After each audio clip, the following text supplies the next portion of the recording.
சோழர்கள் ஏன் திரும்ப திரும்ப இலங்கை மேல படையெடுத்து போனாங்கன்னு தெரியுமா? அதுக்கு பின்னால ஒரு ஷாக்கிங்கான ரகசியம் இருக்கு. சோழர்கள் எத்தனை தடவை பாண்டியர்களை போர்ல ஜெயிச்சாலும் அவங்களால மதுரையில இருந்து ஆட்சி பண்ண முடியாது. ஏன்னா பாண்டிய நாட்டு அரசனாகணும்னா அதுக்கு பாண்டியர்கள் பலாயிரம் வருஷமா பயன்படுத்தின பாண்டிய கிரீடமும் முதலாம் பாண்டியனுக்கு இந்திரனே நேர்ல வந்து தந்ததா சொல்லப்படுற ரத்ன ஜுவாரம் வச்சுதான் மன்னராக முடியும்னு அந்த காலத்துல ஒரு அசைக்க முடியாத நம்பிக்கை எல்லார்கிட்டையும் இருந்தது.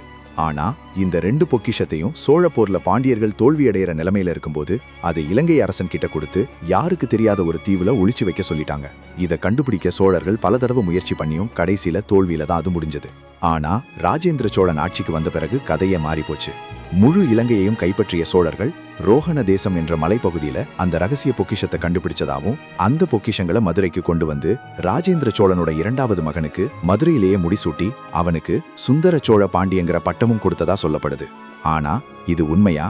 உண்மையிலேயே ராஜேந்திர சோழன் அந்த ரகசிய பொக்கிஷத்தை கண்டுபிடிச்சாரா, இல்ல அது இன்னும் எங்காவது மறைச்சிருக்கா? உங்க கருத்தை கமெண்ட்ல சொல்லுங்க.